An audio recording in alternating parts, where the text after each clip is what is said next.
My name is Lali Naidoo. I work for the ECARP Agricultural Research Project. We're based in a town called Grahamstown, and we work with farm workers, farm dwellers, and small-scale farmers in the Eastern Cape.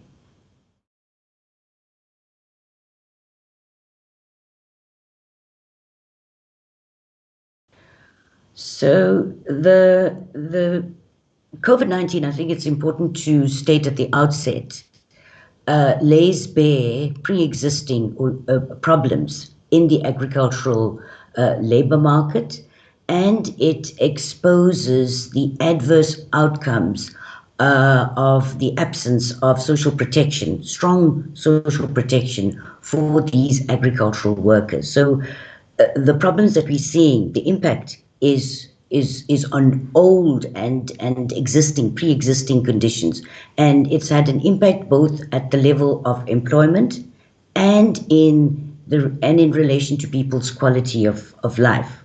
So just to highlight, in terms of employment, people have lost their jobs or have had a reduction in terms of their working hours, which means that they're having less income, and now their ability to sustain food and to procure food is increasingly difficult.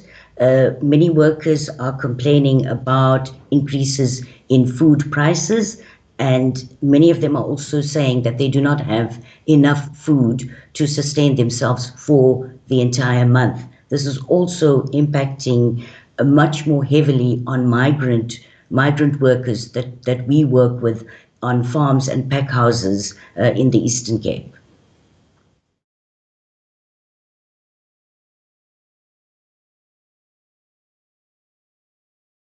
At a broad level, what we're seeing is a slowdown in our economy, and we're expecting retrenchments to occur soon because of the slowdown in the economy. I mean, our economy has contracted significantly since the start of COVID-19. And it's leading to South Africa having to borrow money from the IMF and possibly approaching institutions like the World Bank. And what this basically means is that we are going to be caught in a cycle of debt. And with the slowdown in the economy, it exacerbated already growing poverty and inequalities in the country. So we could anticipate greater levels of poverty and hunger in the country due to a slowdown in the economy and the loss of employment and earnings.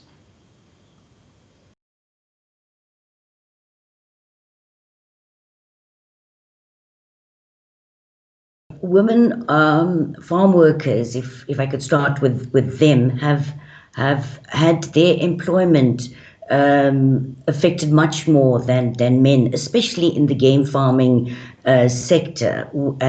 Since the lockdown, the level 5 lockdown in the country, game farms and the tourist industry have not been able to trade because of the ban on tourism. And because of this, many of the women on those farms have lost their employment totally, or are on very short working hours. Often it is women that are who take up precarious jobs. They are the ones that are in the front line, taking up the essential services, and hence they are at higher risk in terms of contracting COVID. And this has to do to a significant degree to the extent to which global value chains are structured. The arrangements and in current value chains, especially in the agricultural commodity value chains, are not arranged with a gender lens. And so we see very little protection. I think COVID-19 presents an opportunity for all of us to reflect on what's happened and what are the current institutional arrangements in local labor markets, but along value chains, and for each agent in those value chains to ask questions from, including consumers and importers and exporters and suppliers, and retailers, to ask questions about what role they're playing in creating inequalities and in creating such unequal powers in along value chains that prevents a fairer distribution of wealth that is generated along those chains.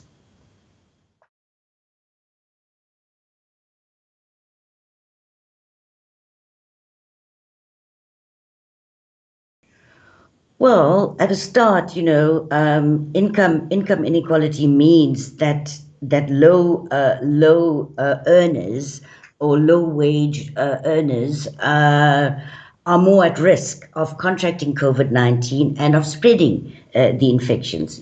As a result of the disparity in earnings, access to essential resources are not equally and evenly distributed amongst the general population.